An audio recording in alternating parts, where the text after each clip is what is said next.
बहुत पुरानी अंग्रेजों के जमाने की बात है। आगरा के पास यमुना नदी के तट पर रायगंज नाम का एक गांव था। उस गांव में हीरा मणिक नाम का एक बहुत बड़ा सोना व्यापारी रहता था। गांव से लेकर आगरा तक हीरा मणिक की सोने चांदी के आभूषणों की दुकानें थीं। एक बार आधी रात को किसी ने हीरा मणिक के घर का दरवाजा खटखटाया। हीरा मणिक बिस्तर पर लेटे हुए, भूरा, जरा देखना तो इतनी रात में कौन आ गया। आज नौकर छुट्टी पर गया हुआ है। हीरा मणिक खुद ही उठकर दरवाजा खोलने गया। बाहर एक आदमी था जो काफी घबराया हुआ लग रहा था। अपनी पहचान बताने का मेरे पास वक्त नहीं है, बस इतना समझ लीजिए कि मैं एक चोर हूँ। किसी ने मुझे आपका पता बताया है। मेरे पास एक सोने का पिंजड़ा है, वो देखिए। मैं ये प्रांत छोड़कर जा रहा हूँ और पिंजड़ा बेचना चाहता हूँ। आप इसकी जो कीमत समझे वो मुझे दे दें। हीरा मणिक ने सोने का ऐसा शानदार पिंजड़ा पहले कभी नहीं देखा था। उसने तिजोरी में जितने रुपए रखे थे उस अनजान आदमी को दे दिए और पिंजरा खरीद लिया। लगता है आज मुझे किसी पुराने पुण्य का फल मिला है। इस पिंजड़े की कीमत लाखों में होगी, पर वो आदमी मुझे कौड़ियों के भाव इसे बेचकर चला गया। हीरा मणिक ने वो पिंजरा अपने घर के सबसे अंदर वाले कमरे में रखवा दिया। हीरा मणिक की बेटी कामिनी अक्सर अंदर वाले कमरे में खेलने चली जाया करती थी। अरे वाह, ये पिंजरा तो बहुत बड़ा है, इसमें तो मैं अपने लिए घर भी बना सकती हूँ। कामिनी पिंजरे पर पीठ लगाकर बैठ गई और अपनी गुड़िया से बातें करने लगी। गर्मी आने वाली है, इस बार हम नानी के घर घूमने जाएंगे। तभी पीछे से किसी ने कामिनी के हाथ से गुड़िया छीन ली। इधर आओ छोटी, पिंजड़े के अंदर आ जाओ। कामिनी डरकर कमरे के बाहर भाग गई। मम्मी, मम्मी कहाँ हो? क्या हुआ बेटी? पिंजरे में कोई है, उसने मेरी गुड़िया छीन ली। कामिनी की माँ वसुंधरा अंदर कमरे में गई। उसने देखा कि पिंजरे में कोई नहीं है और कामिनी की गुड़िया पिंजरे में पड़ी हुई है। शाम को जब हीरा मणिक घर लौटा तो वसुंधरा ने उसे कामिनी के साथ हुई घटना के बारे में बताया। कहीं इस पिंजरे के साथ कोई समस्या तो नहीं जुड़ी हुई है, वरना वो आदमी इतने सस्ते में इसे बेचकर क्यों चला जाता? तुमने इसे खरीदने से पहले इसके बारे में कुछ तो पूछ लिया होता। मुझे नहीं लगता इस पिंजड़े के साथ कोई समस्या है। कामिनी बच्ची है, किसी और कारण से डर गई होगी। वैसे भी अगले महीने मैं इस पिंजड़े को पिघलवा के इसके सोने से आभूषण बना दूंगा। और हाँ, मैं तुम्हें बताना भूल गया था, कल मैं बहुत जरूरी काम से आगरा जा रहा हूँ। 3 दिन बाद लौटूंगा। हीरा मणिक अगले दिन आगरा के लिए निकल गया। घर पर उसकी पत्नी, बेटी और नौकर रह गए। उस रात सोने से पहले कामिनी की माँ ने उस कमरे में ताला लगा दिया जिसमें पिंजरा रखा हुआ था और अपनी बेटी के साथ सोने चली गई। कामिनी को सर्दी लग रही थी। रात में उसे बार बार खांसी आ रही थी। मैं अभी तुम्हारे लिए अदरक का रस लेकर आती हूँ। वसुंधरा रसोई में अदरक लेने गई, तभी उसे पिंजरे वाले कमरे से आवाज सुनाई दी। ऐसा लग रहा था जैसे कोई पिंजरे की सलाखों पर कुछ मार रहा है। वसुंधरा ने नौकरों को बुलाया। भूरा, जरा इधर आना। क्या हुआ मालकिन? इस कमरे का दरवाजा तो खोलो। नौकर ने दरवाजा खोला तो आवाज आना बंद हो गई। क्या हुआ मालकिन, क्या कोई परेशानी है? कुछ नहीं, तुम जाकर सो जाओ। नौकर सोने चला गया। वसुंधरा कुछ देर पिंजरे के पास ही खड़ी रही। जैसे ही वो कमरे से बाहर जाने के लिए मुड़ी, किसी ने पीछे से उसकी साड़ी का पल्लू पकड़ लिया। कहाँ जा रही हो वसुंधरा रानी, जरा यहाँ तो आओ। वसुंधरा चुड़ैल से अपना पल्लू छुड़ाने की कोशिश करने लगी, लेकिन चुड़ैल ने पल्लू पकड़कर वसुंधरा को अपनी तरफ खींच लिया और पल्लू से ही उसका गला घोटने लगी। जब नौकर ने वसुंधरा के चिल्लाने की आवाज सुनी तो वो अंदर कमरे की तरफ दौड़ा। जब तक नौकर कमरे में पहुंचा, वसुंधरा मरणास्त हो चुकी थी। नौकर ने तुरंत एक आदमी के हाथों हीरा मणिक को खबर भिजवाई। अगले दिन हीरा मणिक घर लौट आया। मुझे पहले से ही इस पिंजरे पर शक था, इसमें जरूर किसी बुरी आत्मा का वास है। मुझे हमारी बेटी की बहुत चिंता हो रही है। हीरा मणिक ने गांव के सबसे बड़े तांत्रिक को अपने घर बुलाया और उसे पिंजरा दिखाया। तुमने ये पिंजड़ा उस अजनबी से खरीद कर बहुत बड़ी भूल कर दी।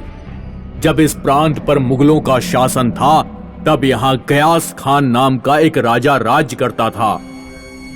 वो औरतों का शौकीन था। गयास खान के पड़ोस में वीर प्रताप नाम का एक छोटी रियासत का राजा था। गयास खान ने रियासत पर हमला करके वीर प्रताप की बेटी रूपवती को कैद कर लिया था और इसी पिंजड़े में रखा था।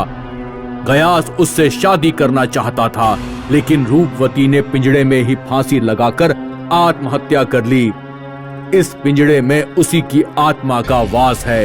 ये पिंजड़ा बहुत साल पहले मेरे पिता ने तंत्र मंत्र से बांधकर आगरा के एक संग्रहालय में रखवाया था। वहां से ये चोरी हो गया। मुझे सुनने को मिला कि जिस चोर ने इसे चुराया था, उसकी पत्नी को चुड़ैल ने मार डाला। लगता है वही चोर पिंजड़ा तुम्हें बेच कर चला गया। शुक्र मनाओ कि तुम्हारी पत्नी की जान बच गई।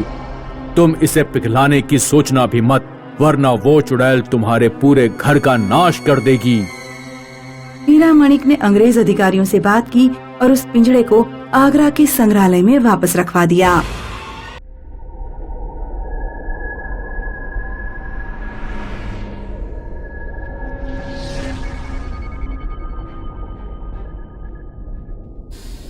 सिर्फ शाम के 7:30 बज रहे हैं और कितना अंधेरा हो गया। चलो उस ढाबे में कुछ खाना खा लिया जाए।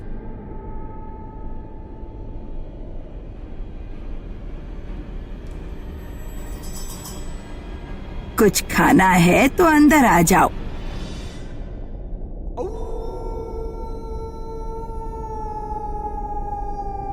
क्या खाओगे साहब? बस एक प्लेट पुलाव कर देना मेरे लिए। ठीक है साहब।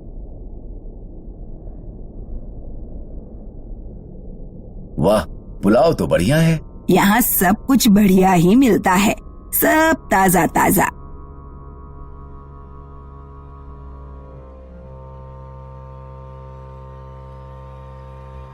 कहाँ से आए हो बेटा? यहाँ नए लगते हो।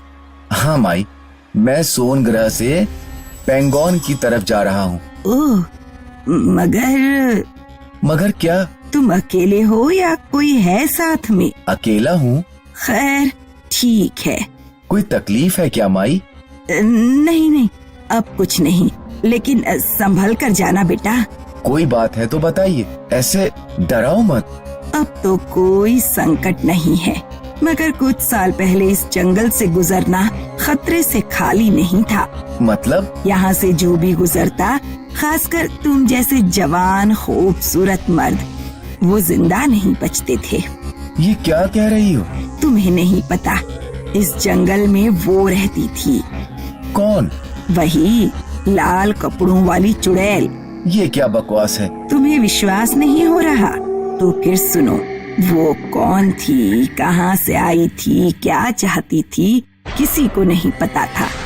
किसी ने उसे देखा भी नहीं था, लेकिन कहते हैं कि वो एक चुड़ैल थी। उसके पैर उल्टे थे और वो जंगल में छिप कर रहती थी।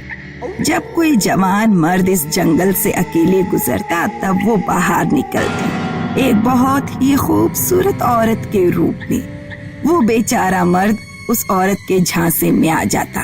वो उस मर्द को ललचाकर इन झाड़ियों में ले जाती और वहाँ वो अपने असली रूप में आ जाती। कहते हैं बहुत ही भयानक था वो रूप। लाल लाल आँखें, चमड़े जैसी खाल, रस्सियों जितने जाड़े बाल, और वो एक ऐसी दहाड़ निकालती थी कि वो बेचारा आदमी बेहोश ही हो जाता और फिर वो उसका खून पीकर उसे मार डालती। वाह माई, कहानी तो बड़ी अच्छी है, मगर मैं डरने वाला नहीं। पागल हो तुम? खैर, अब डरने की कोई वजह भी नहीं है। वो क्यों? क्योंकि वो चुड़ैल अब नहीं है। क्या हुआ उसे? मैंने उस चुड़ैल को खत्म कर दिया। आपने? कैसे? जाने दो, तुम यकीन नहीं करोगे बेटा। अरे बताइए तो माई। ठीक है। एक दिन इसी ढाबे में एक पीर बाबा आए थे। उसके पास था एक जादुई पिंजरा। उनके पास खाने के पैसे नहीं थे, तो जाते वक्त वो ये पिंजरा मुझे दे गए और बोले, माई, तुमने हमारी सेवा की, हमारी दावत कराई, पर हमारे पास तुम्हें देने के पैसे नहीं हैं। मगर ये जादुई पिंजरा रख लो, इसमें तुम जिसे चाहो बंदी बनाकर रख सकती हो, फिर वो किसी भी आकार का क्यों ना हो। चाहो तो एक हाथी को भी चूहा बनाकर इसमें कैद कर सकती हो। फिर क्या था, मैं वही पिंजरा लेकर जंगल में गई और उस मनहूस चुड़ैल को ढूंढ निकाला। उसके सामने मैंने पिंजरे का दरवाजा खोल दिया और वो चुड़ैल एक पत्ते की तरह कांपती हुई एक चिड़िया जितनी छोटी बन गई और इस पिंजरे में घुस गई। मतलब उस ढके हुए पिंजरे में चुड़ैल है? हाँ बिल्कुल। वो तो हिल रहा है। क्यों नहीं, उसमें चुड़ैल जो कैद है। ठीक है, तुम खाना खा लो, मैं जरा गाय को चारा देकर आती हूँ। और डरो नहीं, वो चुड़ैल पूरी तरह से कैद है वहाँ अंदर। ओह, उसमें सच में कुछ है। कहीं वो बुढ़िया सच तो नहीं बोल रही?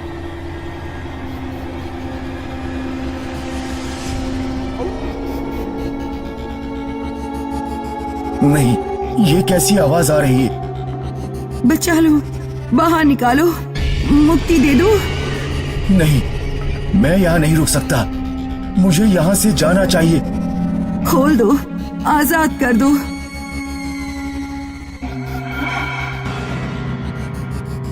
एक बार देख लेना चाहिए, देखे बिना कैसे जा सकता हूँ मैं? हाँ, तुम सही कर रहे हो, आ जाओ हमारे पास, हमें आजाद कर दो। ये क्या है? हमें बचा लो, दरवाजा खोल दो। तुम चुड़ैल नहीं हो, तुम कौन हो? हम वो सब लोग हैं जिसे चुड़ैल ने खून पीकर इस पिंजरे में कैद कर रखा है। वो हर रात आती है और हमारा खून पी जाती है। आप जल्दी हमें यहाँ से निकाल लो।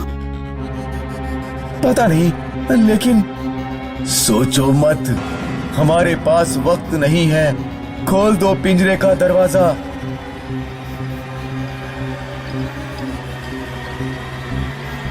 शुक्रिया, बहुत बहुत शुक्रिया, तुमने हमारी जान बचा दी। मगर फिर चुड़ैल कौन है? मैं हूँ चुड़ैल। नहीं नहीं, तुमने मेरे सारे कैदी आजाद कर दिए, पर कोई बात नहीं।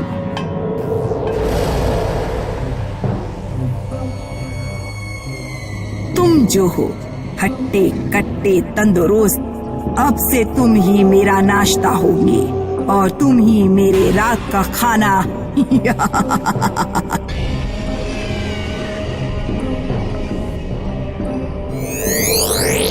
नहीं, आजाद कर दो मुझे, आजाद कर दो। अब तुम्हें कोई आजाद नहीं कर सकता, कोई नहीं, समझे?